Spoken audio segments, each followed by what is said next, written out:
You're listening to Podcast PXN, a video game podcast delivering player experience news. Let's go! What's up, guys? Welcome to Podcast PXN, episode 176. I am one of your hosts, Daniel Prindle, aka Dan is DTM on Twitter, and I'm joined over Discord by the Nintendo aficionado and artist extraordinaire, Roshan Warner, at Roro. Hello. Oh, God. I'm a little sick. Sorry. Hello. We've given you the sickness. Passed along. And the host of Large Popcorn and video essayist Christian Macias at ISO Christian. If you love me, you will be going outside tonight and staring up at the green comet. Oh. Green comet. I want to see a green comet. Hell yeah. You want to know something else interesting? The first time since the Stone Ages. I'm sorry, what else is interesting? Wow.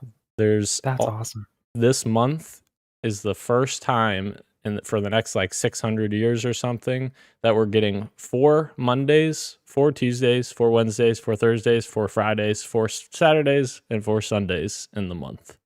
Exactly. What does that mean for my paychecks? Nothing. Evenly distributed throughout the year? Sure. I guess. Yeah. Anywho, Gage is working. We will miss you, Gage. But thank you to everyone watching us live and participating in the chat. Just as a reminder, we are live each and every Wednesday at 8 p.m. Eastern on youtube.com/@podcastpxn and twitch.tv/podcastpxn as well. The topic of the show this week, guys, is our discussion surrounding live service games and maybe their destruction, possibly. But first, the show always starts with the quick bites, so let's go ahead and jump right in. However, before the quick bites, I did want to discuss this right at the onset of the episode. Actress Annie Wersching, who played Tess in the Last of Us game adaptation, has unfortunately passed away from cancer at the age of 45. Definitely some sad news there. Terrible. She leaves behind 3 boys, and she had family members put up a GoFundMe to support those 3 boys. So I encourage you to go out and look that up and search it up. We also have it in the description of the show as well. So yeah, rest in peace.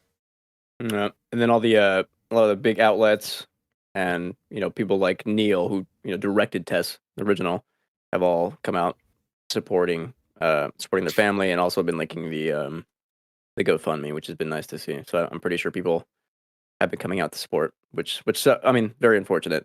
Cancer just sucks, period. So absolutely awful disease. Moving into the quick bites, guys, so we'll try to make it a little bit more lighthearted here. Road 96 is on the road to getting a new story called Mile Zero, coming April 4th. Ro, you're excited? Yes, sir. I mean, I put this in the chat as if I was excited, but I may not play this. I think I was more excited that the fact that they are getting the chance to make another game in this series. Because I'm pretty sure... Nope, I'm wrong. They've made other games before. But I feel like this Road 96, the one before this, kind of was their more popular out of the ones that they made, and it was good enough to, I guess, warrant a sequel. So I was just happy to see that they're not disappearing, because a lot of indie devs, that can happen. So I'm just happy that they're making more. I might play it. I liked Road 96 a lot, not enough to finish it, but I got really close. So if they're making another one and it's better, then I would definitely check it out for sure. Heck yeah. Moving on, Battlefield 2042's update 3.2 has arrived. It is a big one. This, of course, comes with it. The new class system returning to Battlefield. Of course, a lot of fans were disappointed at the launch. They did not have the class system. So they're introducing playing as the familiar Assault Engineer, Recon, and Support. As they return to the class system. Customize your class with class equipment, gadgets, and weapon proficiencies. They reworked a map breakaway, which they've done that already on a couple of other maps as well, which is very cool that they're actually looking at that. New vault weapons that they're adding, new suppressors and scopes and thermal scopes and such. So yeah, a lot of good stuff coming to Battlefield 2042. We get some players back into it. People, I mean, yes. And people like Jack Frag, I think, has a big influence on me sometimes when I watch his videos pop up a lot on my YouTube feed. And he's always he's a big Battlefield guy, so whenever he posts videos like, is Battlefield back? And it's always kind of clickbaity, but like when I see it in action, the way he's playing, and he's got new videos up, it's like it does feel like it's back. But I don't know if it's if I'm gonna download this huge update and get going. Maybe if the lads want to squad up, I might. Heck yeah. If anyone's watching this video right now, I'm just playing with the video settings as you guys are talking. Just Oh wow, yeah, My goodness. stupid video. so you hate me? No, I'm listening to everything you're saying. This video is irritating me. Anywho, Christian. Oh, I have that up here. Anywho, What have you done? I forgot to put it in there. Sorry. This is great live banter here. IGN reports that PlayStation, Xbox, and Nintendo will not be part of E3 2023. Obviously, I don't think this was a big surprise in terms of Nintendo and Sony not being a part of it, because they already haven't been a part of it well before the pandemic anyways. It is interesting that Xbox is kind of stepping away from this role because Microsoft is I believe on the board of the ESA who runs E3. So if they're stepping away, then I think you guys got a problem there, ESA. So yeah, I guess. I mean, what is there to watch now? Yeah. We got Square and Ubisoft, right? Yeah. I mean, who could have foreseen this, right? That the big boys would want to do their own thing and not spend a bunch of money to rent some arbitrary space. Crazy. Yeah. My God, it is sad though to see that how E3 has devolved over the years. But like you were saying, Christian, it's not super surprising that with how digital things have become, that it's just easier to save money. And with Summer Games Fest as well, just whip up a nice little reel and send it over to Jeff, and there you go. You got a press conference right there. So yeah. And it's also like, I think for a while now, companies have just been on their own timelines where they're going to show off stuff when they're ready to show off. Like, they don't need E3 anymore, which is the sad reality, right? Sure, like you said, we do have Summer Games Fest. Like, when there is stuff to show, like, we'll throw Jeff a bone or two. And they're big bones sometimes, we got Elden Ring showing off and Armored Core at Jeff stuff, I think, both of them. But yeah, like, Sony isn't, like, case in point, they haven't done a PSX in a while. They didn't even do a state of play, or sorry, not state of play, the showcase last year. And there's an argument to be made that, like, maybe they needed one, maybe they didn't, who knows? But, like, they're going to do it whenever they want to, and they're not going to be just, like, forced to do it on 1 week in the summer every year when maybe they don't have stuff ready to go. And I heard that this, I could be wrong, but I heard that this E3 was longer than usual. Like, it's more days. Is that right? Or are you guys not sure either? I could try and figure. I didn't hear this. Okay, I believe I might you, be though. crazy. Yeah. I can't remember. Tuesday, June 13th to Friday, June 16th. And usually it's like Thursday to Sunday, right? I guess it's the same amount of days, just a different time of the week. I don't know. Are you talking about the conferences or the actual, like, show floor? I don't know. It just the event, I guess, from when it starts and when. Yeah. Conferences used to be one Friday through Monday or Saturday through Monday, and then the rest of the week was show floor for audiences, and like the week before was for like Judges Week. Okay, maybe it's shorter, honestly, in some cases. But I don't know. Okay, that's something to keep an eye on, I guess. Who's gonna buy the booths? Yeah, yeah. Who's gonna buy booths for that? I don't know. I don't know. Real quick. The alternative we have now, though, of like things spread out for like, I don't know, 3 months. I don't know. Like, it feels messy sometimes. absolutely. Yeah, I wish it was a bit more organized when E3 was kind of bigger. It just felt like I know when big announcements are going to happen. Get excited around that week, and I mean, to an extent, it is messy, but it's also a little bit more fun sometimes. Like you never know what you're going to get on a random Thursday. You could freaking Metroid Prime trailer could drop. You never know. But yeah, I agree. I really liked those just fun gatherings that we were able to have, and just know that it was happening this week. Sure, but also we also get like chance for smaller games to shine. Yeah, because it's dropping on a random day or whatever. Like, oh, there's some cool stuff dropping that otherwise would have been drowned out by, Zelda 3, Breath of the Wild 3. I'm just saying stuff. Yeah. And the three major publishers aren't going to really give a crap about what the other ones are doing, so they're not going to line up with Jeff and say, "Oh, we'll take this day," and then PlayStation can have that day. Yeah, sucks, but anywho, we'll see. We've got a bit of a turn here from my predictions from the beginning of the year already. Microsoft is raising the price of Xbox Series S and X in Japan on February 17th. The Xbox Series X is going from going to 59,978 yen, which is roughly $460 US, it used to be $422 US roughly.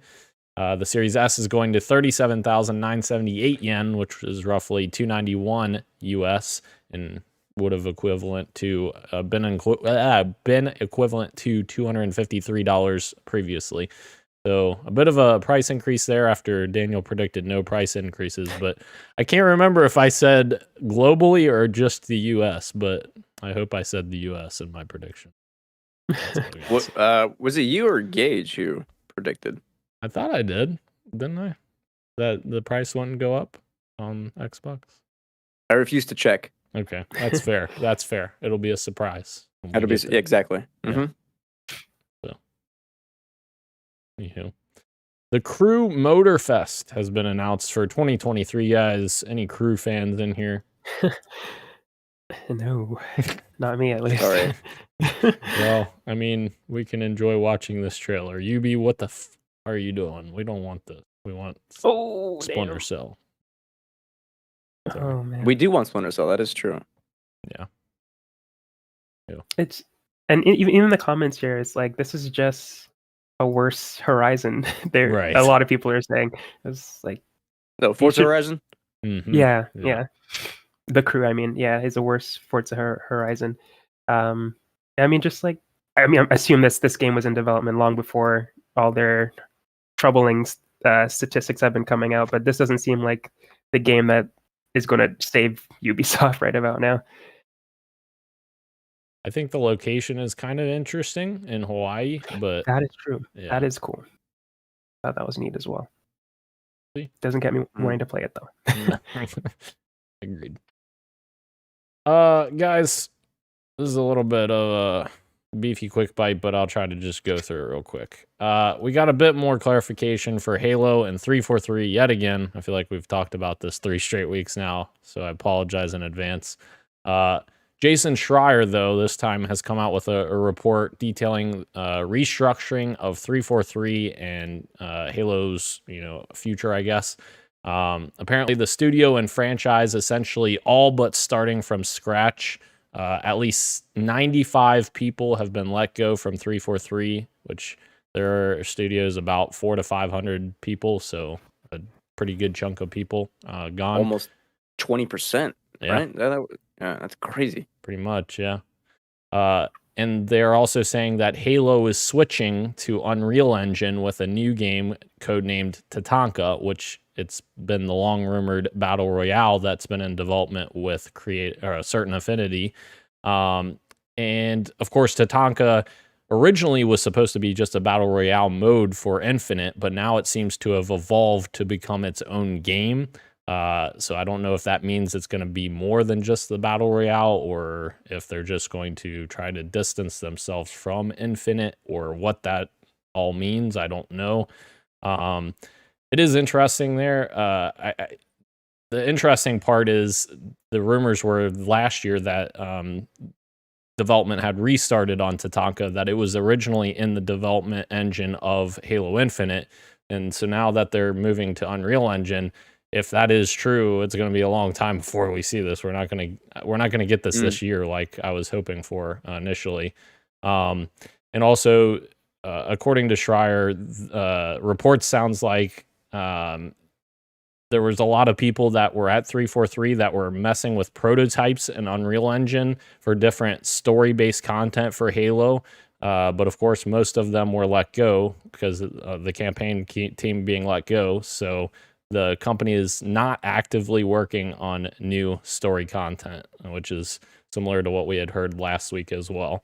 So yeah, that's all. That kind of sucks. I think the engine stuff is interesting. There's a rumor also that there's going to be a Forge port to Unreal, meaning the Halo Infinite Forge to Unreal. Who knows? I think the biggest thing, though, switching game engines is an interesting thing. I think Gage has talked about it in positivity towards it in the past. You know, Unreal Engine is one of the biggest engines out there. A lot of developers know it. It's easy to work with. I think there is a danger with switching engines, though, because when you have an established franchise like this, are you able to get that same feeling of that game franchise in a different engine? Because you literally are building it from the ground up. You're not working with what's already there. I hope that they're able to do that. I don't know until we see it or play it, I guess. But yeah, I just hope they can actually deliver on that front. So I guess we'll see. We'll see, but in a year's time, I'm sure. Oh yeah, it'll be not anytime soon. No. Yeah. So, moving on from there, Jason Schreier's got some more reports for us that yesterday an EA has canceled a single-player Titanfall/Apex universe single-player game, and this sucks because a lot of people were hoping for this. So yeah. Codename was Titanfall Legends, and it had a development team of 50 developers who will now be moved to other projects or laid off. I saw a tweet yesterday. I'm sorry, Ro, please. No, go for it. I saw a tweet yesterday, someone praising EA, like how different they've been transforming over the years to be like, yeah, we have a lot of single player games coming out, and more than that, like Respawn needs more time to polish their product. We're gonna give them a couple more weeks, right? I'm kind of skipping ahead to another story here that I think you might have written down, but Jedi Survivor did get delayed. Sorry, Dan, I stole your quick bite. Sorry, Thunder. And then the next day, here we go. They can't cancel an entire game for a fan favorite franchise like Titanfall, which is very sad because there's been a lot of vocal. Sure, we're probably a minority, but there's a lot of vocal people who would love to see another Titanfall game. Even if it is like mixed with the Apex universe. After all, the Apex universe is the Titanfall universe. It's in the Titanfall universe. Titanfall came first. Yeah. But here we are. Crazy. I wonder why they did that, because like you said, Christian, I feel like Apex is so huge. Like it was such a hit when it first came out, and I feel like there's still a big community around it. And like you said, there is that community of people who love Titanfall. I feel like it's a win-win. You get both those crowds. Yeah, it's weird that they didn't continue with it. I don't even know do we know what kind of game this was? Was this like a mobile game maybe or something? Maybe that's why. I don't think, from the impression I got, it was a fully fledged like single player game. Yeah, especially with 50 devs. Like surely that wouldn't be a mobile game. I wouldn't think, but who knows? Weird. I wonder what caused them to shut it down. That's a weird one. It seems like an easy win for them, honestly, with those two franchises. Indeed. And as Christian alluded to, Star Wars Jedi Survivor has been delayed 6 weeks to April 28th for additional polish. Respawn said for the last 3 years, the Jedi team here at Respawn has poured its collective heart and soul into Star Wars Jedi Survivor, and we are proud to say the next chapter in the tale of Cal Kestis is content complete. We are now focused entirely on the final stage, bug fixes to enhance performance stability, polish, and most importantly, the player experience. They go on to say a bunch more here, but that gives you the gist of it. And I think that we can agree, guys. This is going to turn this game into a 10 out of 10 game for my fantasy critic. I don't know about all that, but it is very nice to get some space away from. So March previously, I had written down. This is for me. There's more games obviously coming out, but like this was the week before RE4 remake. Ooh. Like if I were to start Jedi Survivor, I would not have finished it before RE4, and I want to play RE4. Now I get to enjoy RE4 on my own pace, and boot up this at the end of April. But I have to be quick because Tears of the Kingdom is early May, or so we hope. Oh yeah. Also, this is a week after, or I think a week before. It's within a week of the Horizon DLC. So once again, rip to that universe. They cannot catch a break. Oh, that's terrible. Yeah, you hate to see that. And I'm glad you mentioned Resident Evil 4 remake, Christian. That's another game that's going to be a 10 out of 10 banger. Hey, I'm going to get all the. You know, we hope so. We hope so. Yes. Well, what was the Dead Space Metacritic? Like 90, 89? Oh, we'll get there, Christian. We'll get there. RE4 remake is going to be like the same for sure. Oh hell! Yeah. I'm sure you guys must have seen the new footage that released. No. Well, you probably don't want to see it. You like I'll just play the game. Mm-hmm. Wait, of RE4? Yeah. Yes. Oh, I don't think I've seen it either. Interesting. Yeah, keep it that way, I guess. Yeah. Savor it. It looks good. Nice. It looks good. Heck yes. Heck yes. All right. Moving in to our next quick bite. Far Cry 7 and Far Cry multiplayer projects are officially in the works at Ubisoft. Originally, I had this in Street Meat, but I don't think we really care about this that much, so I moved it here. So, yeah. Here we are. Far Cry 7 on the way. Ubi's going back to their bread and butter of their established franchise. I guess. Not for me. I'm sorry. I haven't played a Far Cry game in forever. Let's hope this multiplayer game isn't another battle royale, right? Oh my god. Oh, I mean that makes sense for Far Cry though. Like that could be interesting. I don't know if there's a fun take on that. Right. In this day and age, like we're on the verge of getting oversaturated with these things, as we'll discuss a bit later on. Remember when they did what was it, Blood Dragon? Yes. Yeah, that was the coolest thing they've ever done with Far Cry, and then they never did anything like that again. Yeah. I feel like they tried it with, what was that? The one with the twin sisters. The horror one or thing? Yeah. Yeah. There might have been another one that I'm missing, but there was like a post-apocalyptic one with the two sisters that I'm trying to remember from Far Cry 6, I think. Yeah. Yeah. Where they brought back like all the villains or whatever from. Yes. Yeah. Which is neat, and like I wish they did more of that stuff. Yeah.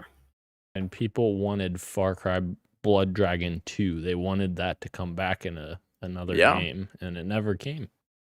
Never came. All right, guys. Oh, sorry. No, go on. All right. The last quick bite. The DC universe is about to change is incorporating video games into their plan, according to co-CEO James Gunn. I guess the DCU is attempting something not even Marvel is trying to do. That's the headline for IGN. I thought that was funny by Matt Kim. During a press conference, Gunn revealed, and what we're doing with the DCU is we are having animation tied directly into live action television and movies and games, all intertwined within the same universe. We're going to cast actors that are going to be able to play the characters in this as well as other things. This sets up a possible future where an actor cast in the DCU could potentially voice the same character in a video game. But incorporating video games into a cinematic universe is much easier said than done, considering not even Marvel and its Disney-backed power have attempted something similar. Yeah, I agree. Well, yeah, because games take forever to make. So, like, if they plan to slot this into some arbitrary timeline, then this will 1000% not work. However, I watched the James Gunn video that DC posted. Yeah. And the way he talked about it and the way they're approaching the writer's room for these is very much like, we just want to tell cool stories. Like, sure, these things are interconnected because they're all part of the DC universe, but like they feel much more like individual. If that's the case, then whoever they cast as Superman comes in and voices a few lines for whatever game, for the Wonder Woman game that Monolith is making, that could work. It's still in universe, but true. Yeah.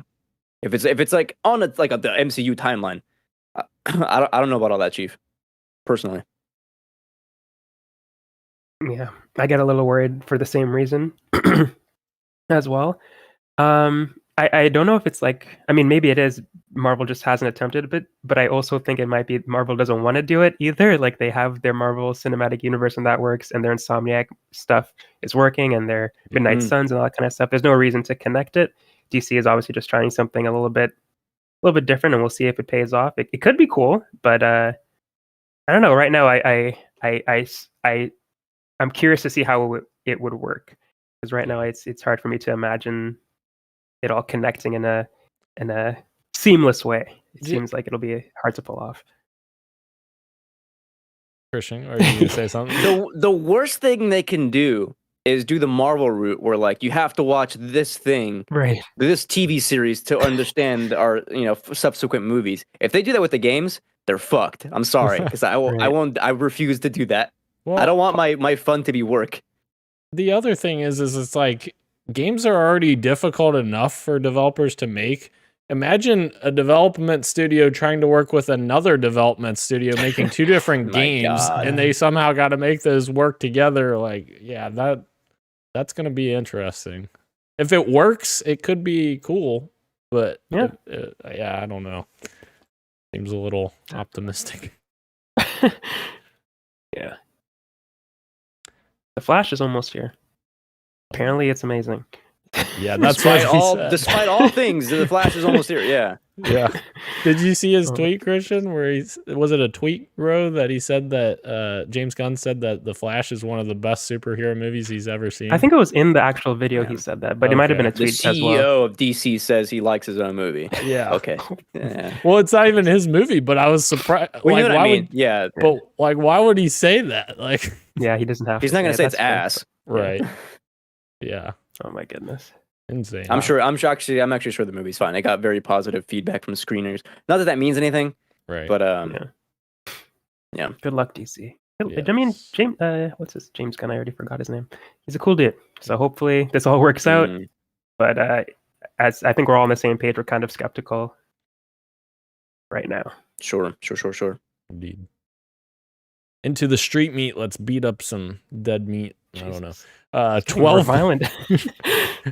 12 minutes of Horizon multiplayer alpha footage has leaked. This is, of course, the next game coming from Guerrilla, reportedly. And it has people making a lot of comparisons to Fortnite with its cartoony look. And of course, it's been known for a minute that Guerrilla is working on this. The Netherlands-based studio announced back in December 2022 that a new internal team is hard at work on an online project featuring a new cast of characters and a unique stylized look. Yeah, I did not see this until you sent this to us, Christian, and I'm not sure how I feel about this. I'm not sure what is this? I guess it's alpha, so like, yeah, any video is gonna look like, I don't know, but it doesn't look fun from what we're seeing, and the characters look pretty uninspired. I mean, given with the comparison to Fortnite, on their own, like, sure, they do look like very cool characters, and they look kind of in universe, but I don't know. Something about it just feels a bit generic, and like, I kind of question who is this for. I don't know. Sony multiplayer projects are pretty often hit or miss, and they're most often misses. The hits are few and far between, and they've canceled and gone away with a lot of their hits from the past. I'm looking at, SOCOM, Killzone. Those are gone. So like they're trying to do new stuff, and this does not look very appealing, at least to me.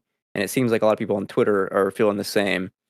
I would want to see more of like a finished product to see like what there is to do beyond just like, remember crafting in Horizon? You could do that now, but with other people in the world around you. It's like, okay, well, what else can we do? Are there quests? Again, it's gonna take time before we see something like a presentation. But so far, I'm not impressed from these leaks. Yeah, it's kind of like the GTA. Well, it's not like the GTA leak, but it's in the similar vein of like, this is what video games look while they're being developed. It's not pretty, right? And I think that's something that should be said before we rip into it. Sure. But I think it's worth to rip into it as well at the same breath, because it doesn't look super inspired, as Christian was saying. The art style doesn't make it feel like Horizon to me at all, and I don't know. I mean, it's fun to like expand on the universe and stuff, but I feel like when you take it to a certain degree, it just becomes like it's not that anymore. And I'm kind of getting that vibe from the art style of this. And I think the art style is really cool. It just doesn't fit in the Horizon universe for me. But I guess, again, we have to see more. This is super early stuff. I'm sure the people who are making on this wasn't expecting this to be on Twitter's timeline right now, but here we are. Yeah, I don't know if I'm interested to see more when it comes. I'll look at it, but yeah, from what we're seeing here, I'll look at it. What we're seeing here is like, okay, this just looks like a game I've played before, but in the Horizon universe, and I don't want to do that. And like, what are you Absolutely. doing in this game? Like, what? That's what I'm confused about. Like, what is this game Yeah. gonna be like I think it was structurally? like, did they say it was like Monster Hunter vibes or something? Oh, okay. I could see that. I guess, yeah.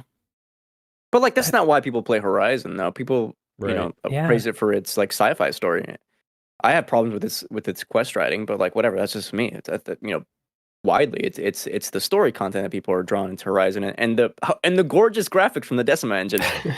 Again, like Rose said, like we're not going to be talking about graphics at this point, but for art style, yeah, it does like look very unappealing, and it doesn't feel like Horizon, which is great from you, Ro. Like you're right, doesn't feel like Horizon, but yeah.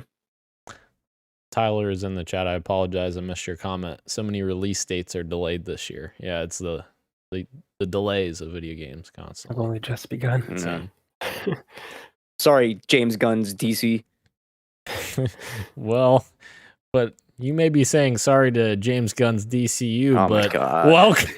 welcome to the PXN News of the Week, where we are introducing the TRU, the Tomb Raider universe, Christian. Oh, no. The TRGU? Yeah. Oh, I'm sorry, no, not games. It's yeah, keep going. There you go. Yeah, so apparently Amazon has reportedly bought the rights to the Tomb Raider franchise from Embracer Group, which is our first story to go along with this. And that's for a cool $600 million. And that's after Embracer Group bought literally Crystal Dynamics, Eidos Montreal, Square Enix Montreal, and all of their IP for only $300 million. How are these people making a profit and keeping all most of the stuff? Yeah. That's What too the- funny, dude. That That's is too insane. funny. That's on Square for just fumbling, absolutely fumbling. They didn't value their franchise properly, clearly. Insane. But also, to, add to our TRU, Christian, Fleabag star Phoebe Waller-Bridge is writing a new Tomb Raider series for Amazon. I know Christian loves these cinematic universes. That's why I keep saying Christian. Well, like when I saw this news, I was like, the first thing I saw was like Phoebe Waller-Bridge is writing a Tomb Raider like series. I'm like, word? Oh, that could be sick. And then I keep reading, and it's like, and they're wanting to do a Marvel like cinematic universe. I'm like, what does that fucking mean for Tomb Raider? What are they gonna? Who else are they adding? What's And going the other on? characters that you're Why? talking about. And why? Why are we doing this? Not everything needs to be the fucking MCU anymore. I'm sorry. I got angry. Sorry, I My apologize. God, it's crazy how one universe has ruined everybody else doing that thing just because they've gone on for so long. But yeah, I get it. It's like we've had enough of it, even though we've had it from one company. It's just weird. But yeah, sorry. It just like I'm already tired and the show isn't even out yet. I know nothing about it and I'm already exhausted. It could be cool. It is weird when they say that. Yes. I wish they would just release the show sometimes. I just not right off the bat, but like without too much information. You don't need the whole synopsis just yet. Just let us digest it when it comes, and maybe it's on us for getting angry so soon. But when you say words like this, we have reactions like this. Yeah, exactly. But Phoebe Waller-Bridge is awesome. Fleabag is awesome. So that fills me with confidence. And then, as Christian said, with the whole connected universe thing, you just like bring me back down a little bit after that. So like stop while you're ahead. Just stop at Phoebe Waller-Bridge and Fleabag Tomb Raider. I'm sold. All right, let's do it. The the interesting part for me, guys, this is the best part. Amazon is purchasing Tomb Raider. There's got to be like a twist on words there, like Tomb Raider in the forest, the jungle, the Amazon. Get it? Amazon. Oh, now I do. Yeah. Oh my goodness. Yeah, but apparently also, in addition to everything you guys said, they're also counting on a new movie and at least one additional video game, which I don't know if they mean one additional video game to what Crystal's already making or if they're just meaning Crystal's project. So, yeah, that's interesting. Great. Is Alicia Vikander coming back for the Tomb Raider movie? Probably not. Is Camila Luddington coming back for the other Tomb Raider game that's supposed to be interconnected in this universe? Who the fuck knows? She's going to walk through a portal and then be pulled into the TRU. Sorry. I'm angry, dude. I'm going to stop talking about this. All right. Sorry, bro. No, I'm still kind of bummed that we didn't get another Tomb Raider 2 after... I don't. What did you just say that? Oh, yeah, Alicia Vikander. Yeah. It wasn't good. I liked it though. I enjoyed my time with it. You said that so happy. It wasn't good. I agree, but I still enjoyed my time watching it as well. I saw it in theater. I would like. This is perfectly okay. Yeah. Oh, Tyler has a great idea. Kratos could come in to hunt some tombs with her because Amazon's done that too. It's all connected. Yeah, it's all. Yep. Makes sense now. All right, we'll stop, Christian. PSVR 2 news. We've got some news here on some projections and production. This is so funny. I'm sorry. Keep going. Bloomberg has reported that Sony has reduced projections for the initial launch of PlayStation VR 2, which is very interesting. Sony had previously aimed to have 2 million headsets ready for the launch quarter and leverage its second generation headset to drive user growth and adoption for VR. The company now has plans to ship around 1.5 million units between this April and March next year. They added, though, that figure may be adjusted further in response to demand. Sony went against this, saying Sony officially said that it has not cut PlayStation VR 2 production numbers, denying the Bloomberg report. So, like, all these things are, like, flowing through my head, and Tom Warren pointed this out. I don't know if this is accurate or not, but he said it's worth pointing out that having forecasts for PSVR 2 shipments isn't the same as cutting PSVR 2 production numbers. So Sony isn't fully denying the Bloomberg report by saying this. So no matter what, I think the interesting thing is going to be how much interest there is at launch for this thing, because Sony's got to deliver some interest really, really quickly. Okay, my turn to speak. Yes. I have the sharing ball, whatever. All right. There's one counter argument to be made that I've seen floating around, which is valid, and that pre-orders are still limited to Sony's own website, where you have to sign up to get information and then be like, okay, you can now sign up to pre-order one of these things. So naturally, with that sort of like approach, there is going to be less numbers to project because less people know about this or are, wanting to do this kind of pre-order. If it was like just at stores, maybe that would have been higher, but that's a big maybe, and that's like something I can't argue against because we literally don't know what that would have looked like. All that aside, it doesn't matter. It doesn't matter. If that's the case, because like, let's be real, this thing comes out this month, and Sony has done like the bare minimum to market it with no state of play, with a lackluster lineup for a launch premium headset that costs just as much as the console itself. What do you expect? Sony? Like, yeah, of course people, like, no one knows and nobody cares. Maybe if you had some like decent quality like games beyond just Horizon Call of the Wild, which does look pretty great, but is that going to sell units on its own? We've already talked about this. Absolutely not. You need a lot more games. You need to port over your a lot more from PSVR 1 into PSVR 2, if not backwards compatibility. And make sure like other games are going to be on this, like Half-Life Alyx, like that's a huge one, or like more I mean, it doesn't have to be Half-Life Alyx. That'd be huge, but like other kinds of partnerships. PlayStation Plus for now. Let's- Yeah, dude, that'd be great for it. Yeah, to Yeah. get VR games as well, that'd be Yeah. fantastic. But nothing like that is happening. So of course you're going to see low numbers because it doesn't feel like Sony's invested. So why should the consumer?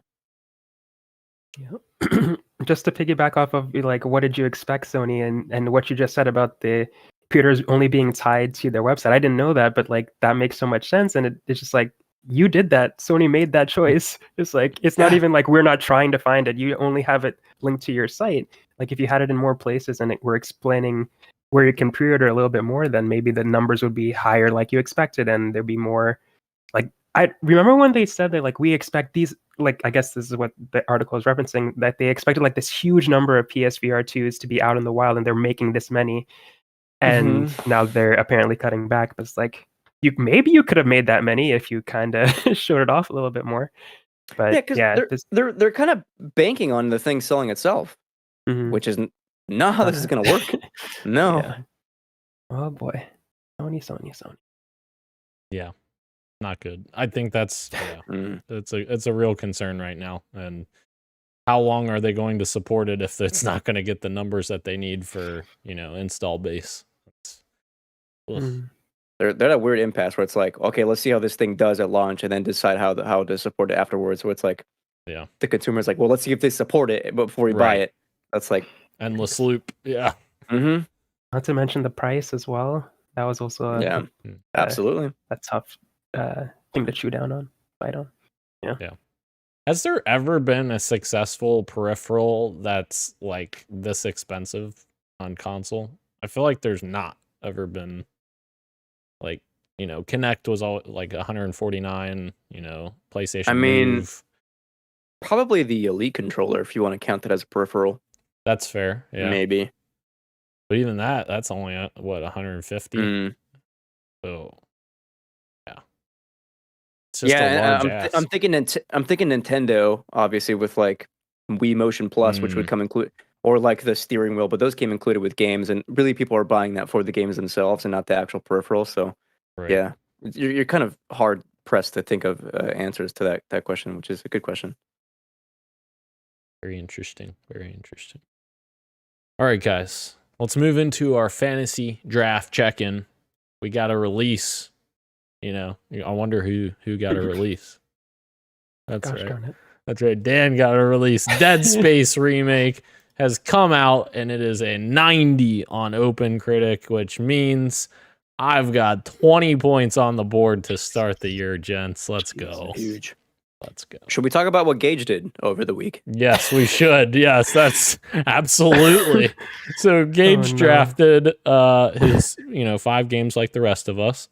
Then the man went out and started trying to, God love him, he went out and tried to get a bunch of games. And I'd be proud of him if he had listened to the rules and kind of paid attention to the rules, Gage. If you're listening to us right now. Because the man spent all of his money. He's got $6 left, guys. $6. Yeah, for reference, we each had $100 to buy games for the rest of the year, and each game minimum bid I think was $4 per game. Yep. And he was betting like $20 to $30 per title. So he went through his money fast, and he has now $6 to get 1, 2, 3, 4, 5, 6 games spaces left, which is not going to happen. Yeah. Statistically, or mathematically, it is not possible. So let's just talk about what he did here. He picked up Hogwarts Legacy with a bid of $39, which I told him. God. I told him none of us were gonna bid on that. I don't think for at least for that much. $39. I can Minecraft. counterpick it now, though. That's true. Absolutely. Minecraft Legends with a bid of $20. My God. I guess he heard me and Ro like talking highly of it. He's like, man, I gotta get this before they get it. Like, I don't think we're bidding $20 for that. Cyberpunk 2077 Phantom Liberty with a $20 bid. This one he did steal from me because I had put in a bid for this as well, but I only bid $4 because I'm not a madman. He replaced with a bid of $15. And then this is where it starts to go downhill for him, because he tried to acquire Assassin's Creed Mirage with a bid of $20, but he ran out of money. He bid too much on everything. Why isn't it not working? Yeah. So with him failing to pick up Assassin's Creed Mirage, I actually also put in a bid for Assassin's Creed Mirage, and I got it for $4. I bid from him. Let's go. Damn. And then he also tried to pick up Dead Island 2 with a bid of $7. He only had $6 left to spend, so he didn't get that either. I also picked up, in addition to Assassin's Creed Mirage, Stalker 2, part of Chernobyl, for $4. Alan Wake 2 for a bid of $4. Octopath Traveler 2 for a bid of $4. And Horizon Forbidden West Burning Shores for $4. All of those $4 each, Gage. Goodness That's how you do it. Dan's already going for the win here. I don't like it. Yeah.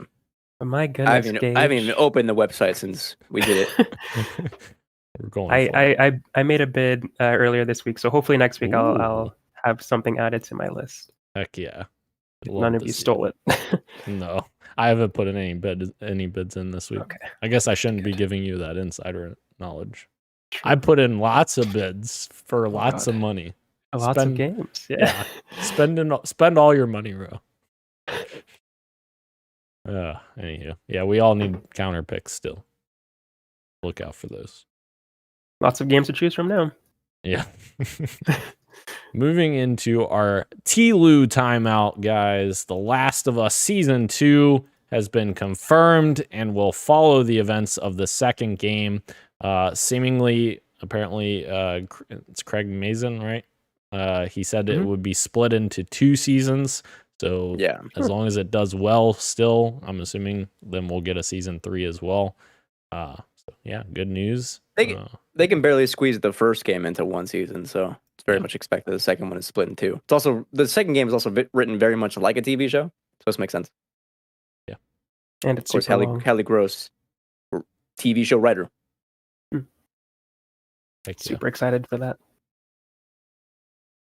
Indeed.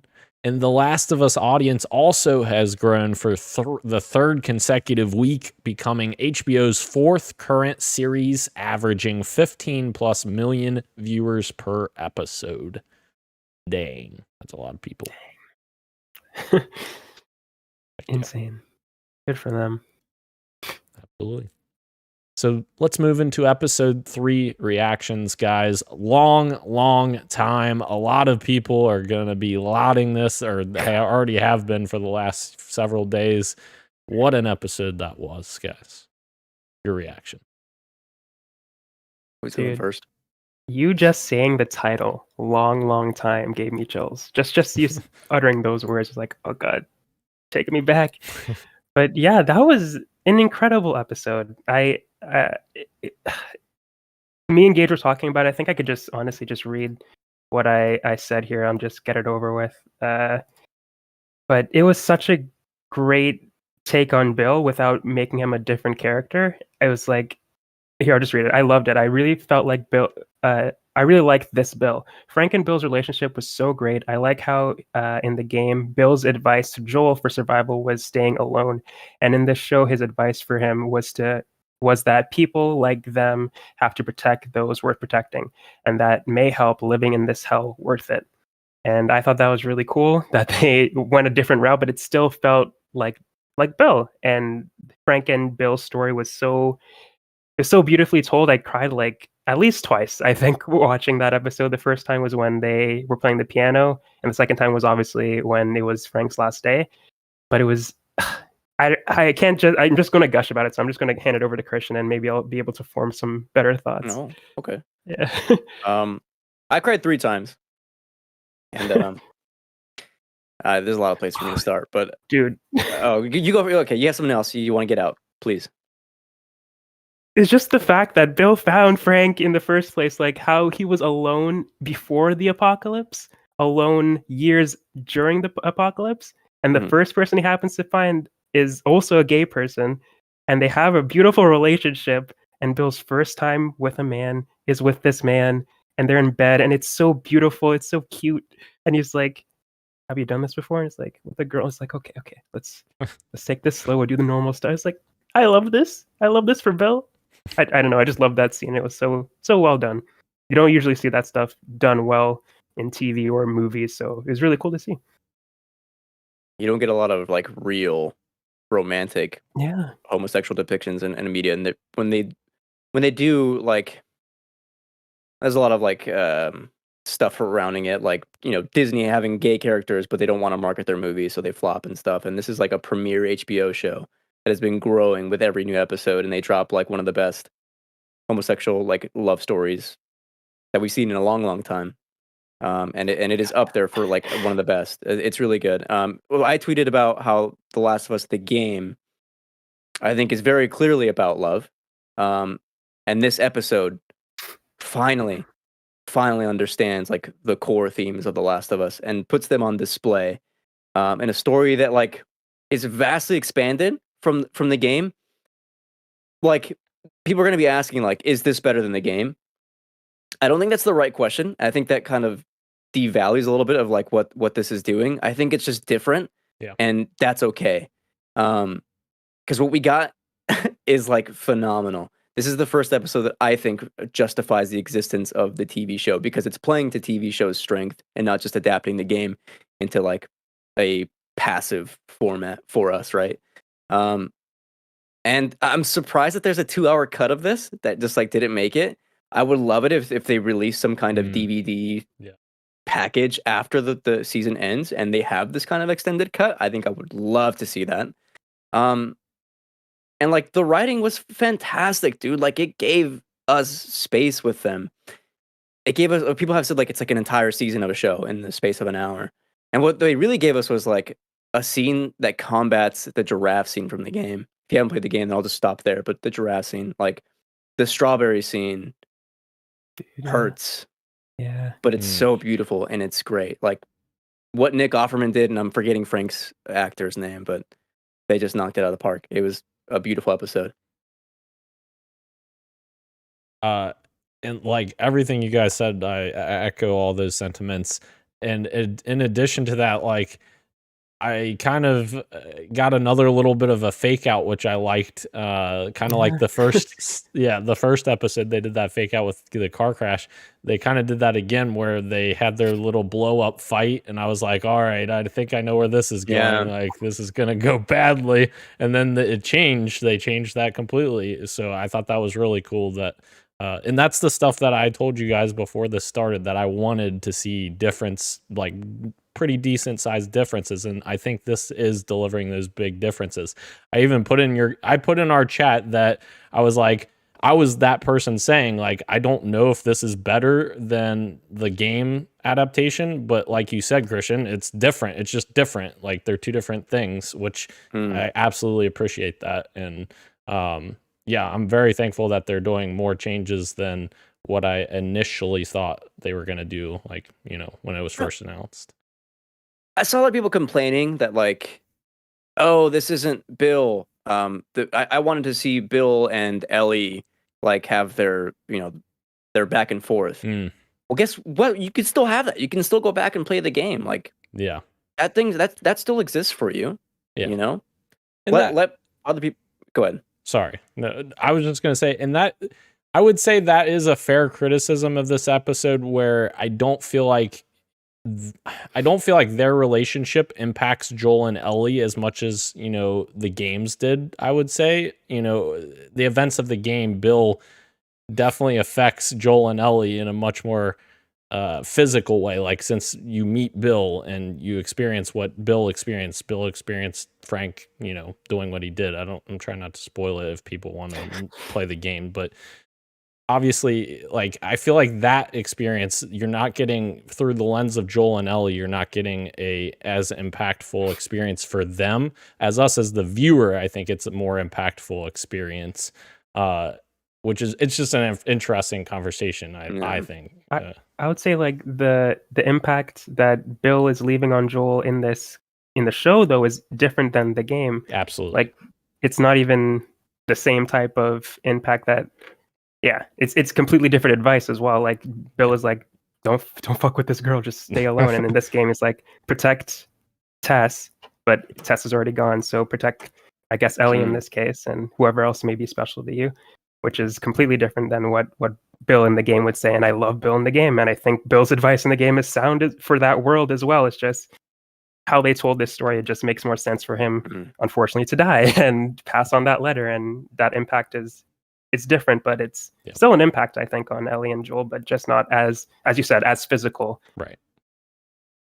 Yeah, I mean, that what you just said like reinforces the entire themes of the game Last of Us, and even last episode, Save What You Can Save, and the DLC to the Last of Us game, the Left Behind, which is, let's be all poetic about it, die on our own terms. Look at the way this episode ended.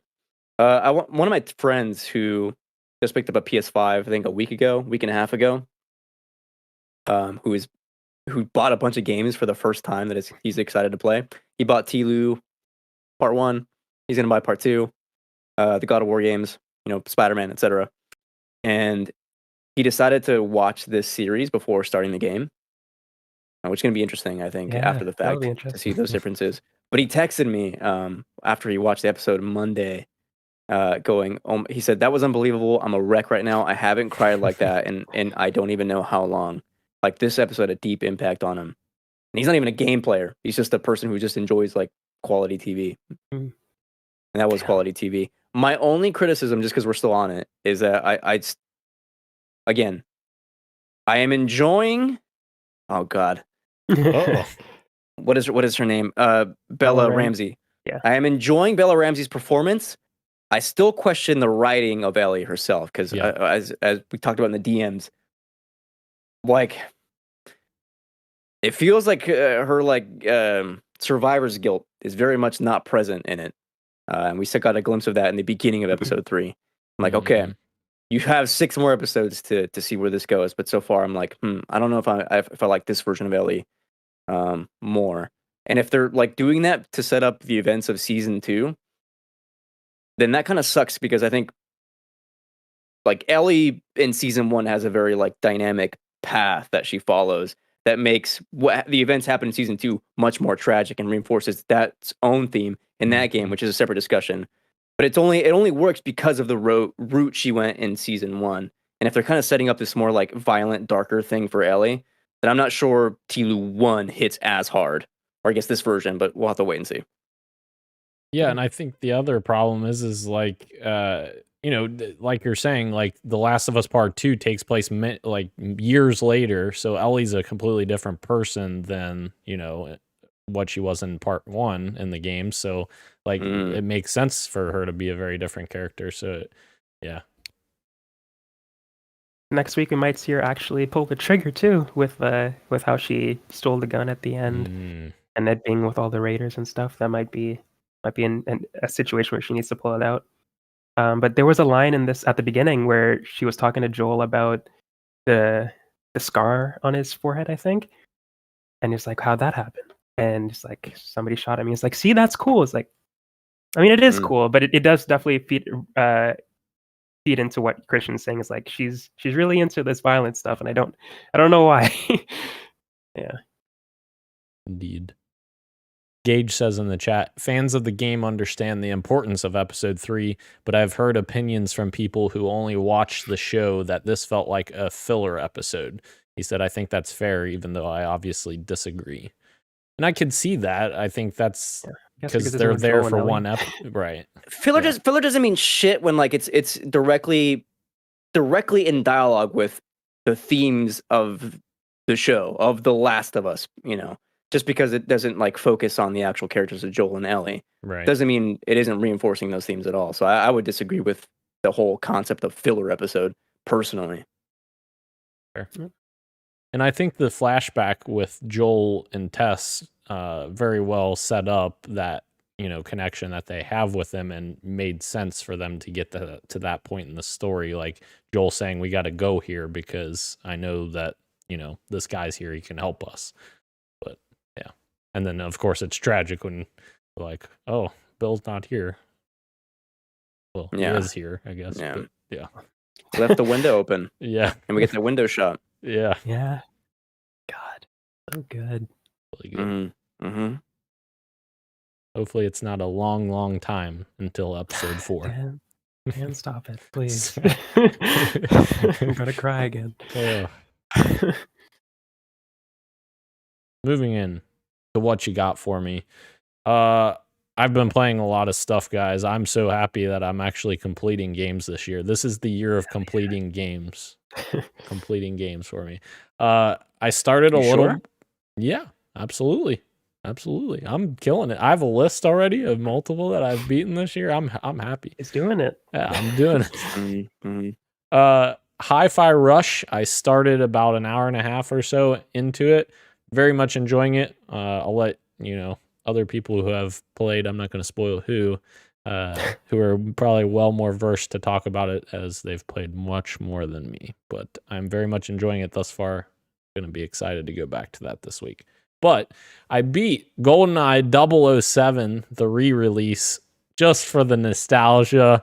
And my God, can I just say, I never want to play that again. Like, that was, that was cool for the nostalgia factor, but those missions are terribly structured. And half the time I didn't even know what I was doing because it doesn't give you any information. It's basically throwing you into a level and saying good luck. Like, what are you supposed to do? Who knows? Gamers are so spoiled these days. They need quest markers. Come on. I do. I do very much so. There was a couple missions I literally had to look up on YouTube because I'm like, I don't know what to do. I'm reading the objectives and it doesn't make sense. Nothing I'm doing is making sense. That was me in Halo, so I can only imagine that's true. playing this. That's fair. That is fair. So yeah, I beat that. And then more importantly, I have beaten Dead Space Remake as well. And yes, beaten all 14 hours I've put into this game. I did every side mission, everything. I love this game. I freaking love the remake. It's a really good remake. Very happy with it. Thank you, EA Motive, for doing this. Yeah, I'm super excited if they do a Dead Space 2 remake, and maybe they'll do like a Dead Space 3 redo because nobody wants Dead Space 3 again, of course. But yeah, very good game. It feels so good too, like the controls, because I remember replaying Dead Space not that long ago, like a few years ago, and it was very clunky, nowadays. Like there's certain elements that I really love. The plasma cutter, such a good weapon, always the first weapon I fully upgrade. Oh, it just feels so good. I'm so happy that they did a great job with this remake. So yeah. Ro, what you got for me? Yes. Oh, I'll start off with the other two before getting into Hi-Fi Rush, because those will be quicker.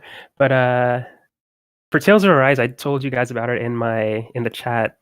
So I'm like 40 hours into this game, and I come up upon the what I thought was the final boss. They've been hyping up this guy this entire time. His name is Volron. That sounds like a final boss name. He looks like a final boss. The fight feels like a final boss fight, and I beat him. And I'm like, okay, like that felt climactic enough. But there's a couple loose ends here. Maybe they'll explain it in a cutscene.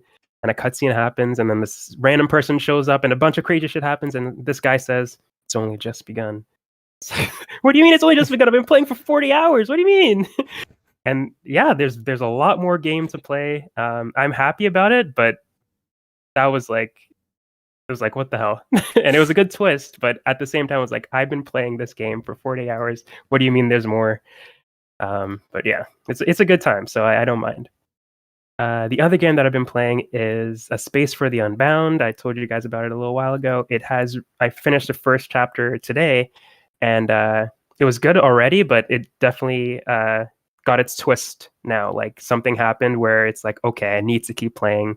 I understand the hook of this now, and I want to see what happens with these characters and this world. So it's only getting better from where I started. So I'm excited to see more. And of course, Hi-Fi Rush, the fantastic game by Tango Gameworks, I think is the studio's name. But yeah, it's a fantastic game, and it's a 3D action game, I guess you could describe it. And you are fighting to the beat. And it's like a bunch of cool rock songs. Some are licensed songs from like Nine Inch Nails and other cool artists as well. But it's such a stylish game, and I beat it now, and the boss battles just keep getting better and better. It's like when you beat a boss, you're like, that was awesome, and you go to the next level, it's like, okay, that was awesome, and it just keeps getting better and better as you progress through the worlds. And I generally had a blast playing it from front to end. There wasn't like any slow parts for me. I just like enjoyed moving around in the open areas, like finding side stuff to do as well. But the combat is definitely where it shines. It's just super fun to get a bunch of chain combos off and upgrade your character, which is Chai. And the characters as well, I guess, is the most important thing. And the writing is fantastic. And just everything just like feeds off of each other and makes it all a fantastic experience. So like it's really great work by Tango Games and something that you wouldn't have expected until now. So I'm glad that they were able to kind of spread their wings and do something a little bit different. Heck yeah. Different is the important thing. Like that's really cool. I hope Microsoft continues allowing their teams to do that. Yeah, it was awesome. I feel like replaying it, honestly. It was so good. Christian, what you got for me? Dude, I've been fighting the Dead Space remake FOMO so hard. But like I said, I told you, I'm not buying it until it's on sale. Because I'm busy. I'm busy right now with other stuff and other projects. I don't know. If I were to start playing Dead Space, I'd just do that and not do the other stuff that I'm working on. That's fair. I did start Hi-Fi Rush the night it came out. I played like an hour and a half. I was like, this is fun. I never started it again. It's still on my PC though, so I probably will go back when I'm free. Doing projects is hard sometimes, man. I'm gonna say this publicly to Ro, just because Ro will get it. The thing that I'm working on, which you guys know, I'm approaching the finalization of part 1, and it is like just as long as the entirety of the Solarpunk video, and I'm like, wow. Oh wow. This is dense work, but it's fun. Yeah. But it's also really difficult. Yeah. So I've been just working at that and the large popcorn stuff, and then every now and then you got to squabble up on Fortnite with the lads for whatever reason. Catch a few dubs, and I sent you guys a video of what I ate an edible on Saturday and had like the most anime ending to a Fortnite match I could have ever had. It rocked. So if you posted that on YouTube, I feel like it would go viral. At least the ending part. Dude, that was insane. Discord chat was insane. I have like all this adrenaline I don't know what to do with, and everyone's like popping off. I'm silent because I'm high. God, it's breathing all hard. Incredible. I after watching that, I was like, I gotta get into this. Like when Fortnite changes again, it was like, you lost. Were you there during the All Might era? It's like, no, I missed it. It's like I need to be there for the Deku Smash era of Fortnite before it's gone. They added the Kamehameha last night. The Kameyamamas, they're back. Dude, so now it's the Smashes versus the Kamehamehas. It's crazy. Why am I playing this? Why am I playing Fortnite in 2023, dude? I could be playing Dead Space and A Space for the Unbound, but I'm playing fucking Fortnite. I can't stop. I need to pull you guys into build mode and we can have a trio. No, I'm good. No. Oh, come on. If I'm playing Fortnite, it's no build. No. That was my favorite part about Fortnite was the building. I loved that. Well, you enjoy that. Feels the same. Yeah. Anywho, let's move into the topic of the show, guys. Live services are all over the place. The destruction of them are inevitable? ? Let's talk about a couple of stories first before we get into that. Respawn has announced that they are sunsetting Apex Legends Mobile. They said they may bring it back to mobile in the future in some format without their current mobile development partner, Lightspeed Studio, which I believe is owned by Tencent, if I remember correctly. And they also announced that they are not offering refunds for in-game purchases, citing the EA EULA, so EULA, as the reasoning for this. So not great news for people who are playing on mobile, of course. Usually mobile players are like younger kids, at least in the US. So that is kind of unfortunate that they're basically saying, sorry, you're out of luck here if you bought anything for Apex Mobile. So yeah. I feel like I'll be more forgiving of that if they let you transfer over to like the regular one, but I don't think they're even doing that. So yeah, that really sucks. Indeed. It's just all gone now. All that money. Yeah. Too much money.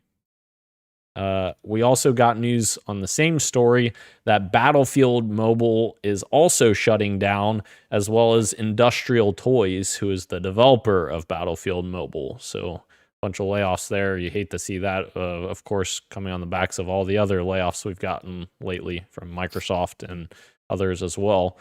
So yeah, definitely dire situation there for EA on the mobile front.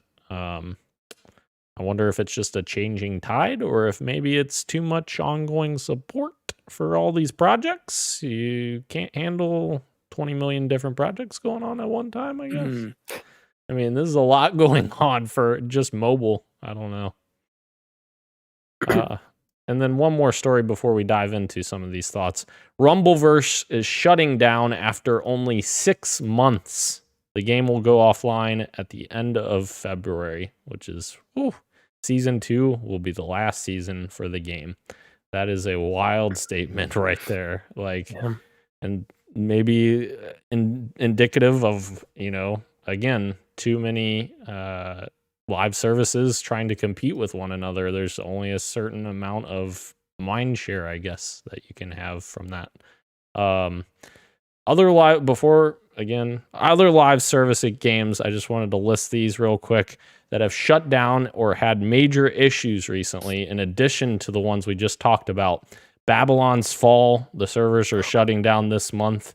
Marvel Avengers end of support is coming. Anthem has end of support. Splitgate has end of support. Of course, Halo Infinite, we've talked about their troubled first year. Hopefully they're on the upswing this year.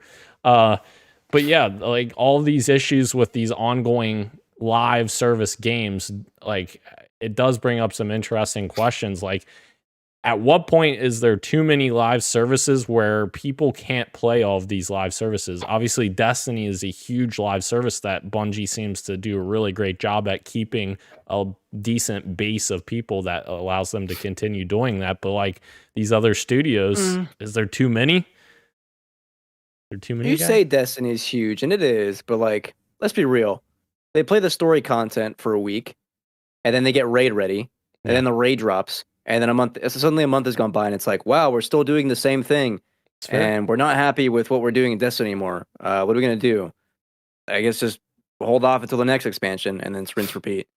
To answer your question, like, is this the end of live service? Was that what you said at the beginning? Yeah, the destruction, I guess, of live service. Is this the destruction of live service? I mean, obviously not. I think is the answer. Yeah. Right? Like, there's always going to be some kind of multiplayer game that exists and that people are going to gravitate to. It's going to shift around a lot, and we never know what's going to hit with audiences. But there's always going to be something. I think that, like, you're right that people are getting tired of having, like you said, like mind share. People don't want to have people don't want a bunch of jobs to do in their free time that they have to juggle, right? Yeah. Like I can't help but think of like Knockout City, which was an supremely unique game and so fun. But like, let's be real, like after the first 2 weeks, like where did that go? Is it still getting support? I don't even know, to be honest. I didn't know Rumbleverse was still getting support, and it blows that it's going to end, but like that's the reality. Even the big games like Warzone 2 is still massively suffering because people didn't like the new changes, and now they're changing everything back to Warzone 1, and people are still unhappy because like, well, what's the point of having Warzone 2? It's just the same as Warzone 1. They're damned if they do, damned if they don't. It's like, what? I don't know. Like, what is the answer? Yeah. It's interesting to like look at the ones that are quote unquote successful, like Rocket League, I guess, might be a good example. Destiny, I would say is a good example, but I do agree with what Christian's saying about like the community is like stuck in a love-hate relationship loop with it, myself included, where it's like, yes, I can't wait for Lightfall, and then Lightfall comes around and I love it, and then a couple weeks later it's like, God, why am I doing this? Why am I grinding for a gun so I can go do an activity to get the next gun? And I guess that's kind of the whole point of most live service games, is to play to get the next thing. But as Christian said, it kind of feels like a job after a while, depending on the type, depending on the game. But still, there's are successful ones like Destiny and Rocket League, and I kind of scratch my head to like, what are they doing so Fortnite. different that the other ones are not? And I feel like the other ones are trying to copy those games, but they're just not. I guess it is really down to that mind share that you're talking about. There's already so much that is consuming us, that we like so much already, that we're not going to give up our time to try something new that's already so similar to what we already like. So you have to do something different to stand out, and a lot of people aren't trying something different. They're just doing the same thing because they see that same thing working, and they're not kind of experimenting enough. Yeah, and they're all looking for 100% of people's mind share, like you were saying, both of you were saying. If every single developer is looking for 100% of people's mind share, like, there's no room left for other stuff. Like, and that was kind of like what I was running into last year with Halo Infinite. I was grinding it so much, which it's not to say that I didn't enjoy it, because I love Halo Infinite and I love playing it, but like, me playing it so much to get every single weekly ultimate reward every week was meaning I was suffering and being able to complete other things, as you guys know, because many weeks went by last year where I said, yeah, didn't complete anything again because I spent so much of my time in Halo Infinite, which, to their credit, now I am glad 343 has made changes to the way their battle or their weekly ultimate reward works, where they're significantly easier to do now and half as many challenges that you have to complete. So I get those done in no time now.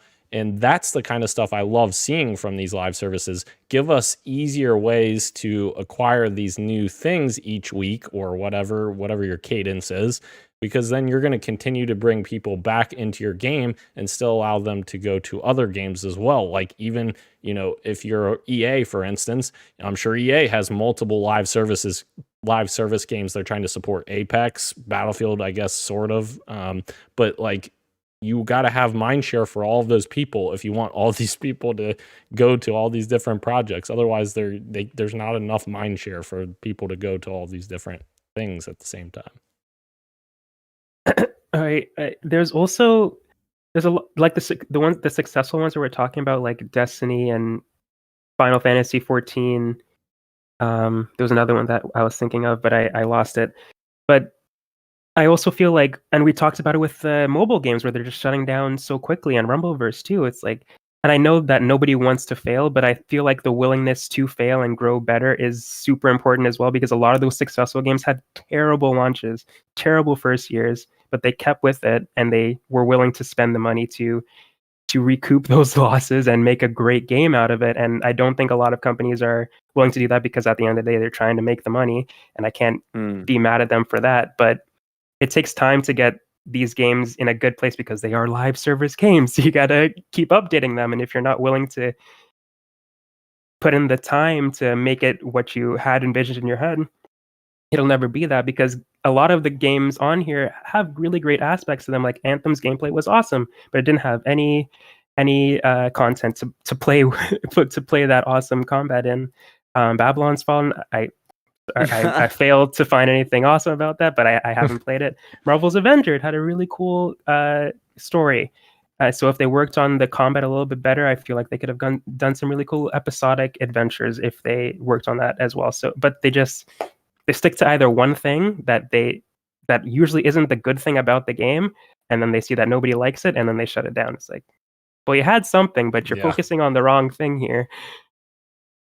And like, I was going to ask you guys how do we improve that, but you literally just answered that perfectly, Ro. Like, every case is different. Like, all these different live services don't have the same problem. There's many different problems that they're all encountering. Like you said, Marvel's Avengers with their combat, or Halo Infinite with too much grindiness, or Destiny with too much of the same content after you've completed like, there's so many layers that all of these developers have to figure out, like, what can we do better to make it, a better experience. The thing for me is, like, when you ask how can we improve them, I think a lot of it stems from the approach of the game design, like the philosophy of, like, it feels like a lot of the I don't know, the modern day live service games that, like, do fail is that they approach it as like, how can we keep players invested? Like, how do we like maximize like not replayability, but like playable time? How do we keep them busy with stuff to do so that they exist in our game?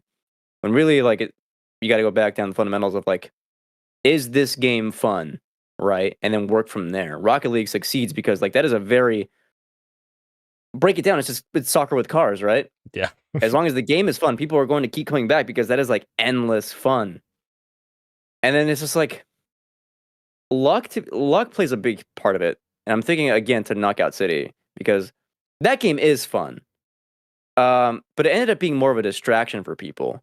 Even Splitgate, like I thought Splitgate was tons of fun, but that again was more of a distraction. Like I played it for like a couple days and then bounced out because like I don't want to keep playing it, right? And we just never know what people are gonna supremely gravitate to and really stick with. Another great example that I thought of that when Ro was talking about like making sure the stuff is good first or working hard to make sure the stuff ends up being good eventually, it's Final Fantasy, the MMO, which came out and was like not good at all. Yeah. And it took years for them to like they grew a huge audience that's now like one of the most successful games for them because they put in the work to make engaging gameplay for that kind of gameplay, not for me. But also like fantastically written stories. And they keep doing that. Like they'll do a new expansion with like, oh my god, the story's fantastic, and we're doing activities with friends that are really fun. It's like, yeah. So I see people are so hyped for 16 because I'm pretty sure the same writer from 14 is writing 16, and people are like, oh sweet, I never got to experience those amazing stories that people keep talking about because 14 is such a big time commitment, but now I get to. And now, like you were saying, Christian, they worked on it, and now everybody just says it's like a meme now, like the critically acclaimed Final Fantasy 14. Yeah. It's like it actually is because it's good now. Yeah, interesting. And like game development is hard. Yes. And like Christian, you've been playing Fortnite. Like that's one of the best examples of ongoing game. But like the interesting thing with Fortnite is it's not perfect either. Like look at the store on Fortnite. There's 80 fucking things you can buy in that store. I've never seen more items that you can buy in my life on that game. But it's insane how many pages of stuff you can buy. But I guess it works because they continue to make ongoing changes to the map and to the modes and to the creative and endless support. Doing constant collaborations and doing events and stuff. Like they keep it interesting even within season. Like there is stuff like every week to 2 weeks where it's like stuff is changing even if it's still the same island, the same characters, whatever. Like they're doing other stuff within it, which is again hard to really nail what's going to stick with people. Yeah. If you would have asked me 8 years ago, or maybe it was 7, oh, you think you'll be playing Fortnite in 7 years from now? I'm like, God, no, what are you talking about?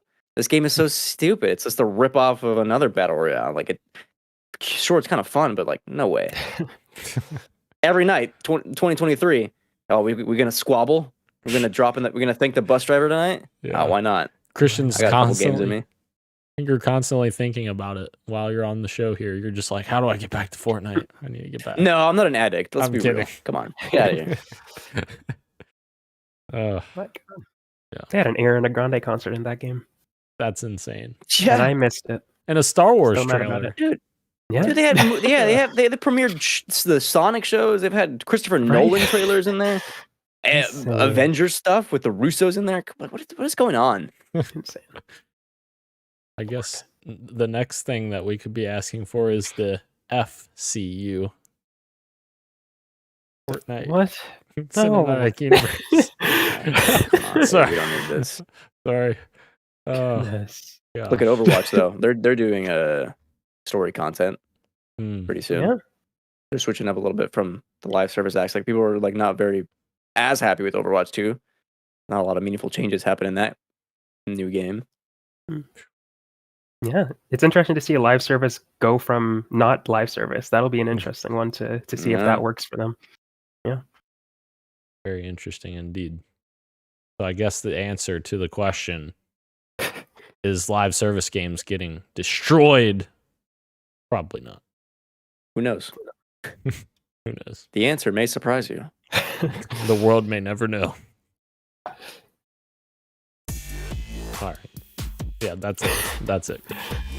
Thank you again to everyone joining us live on YouTube and Twitch, as well as podcast services everywhere, including Apple Podcasts, Google Podcasts, Spotify, and everywhere else you get your podcasts. Thank you, Ro. Thank you, Christian. I am Daniel, and this has been Podcast PXN, and we are out. Much love, and keep on gaming. Green comet tonight. Go outside. See ya.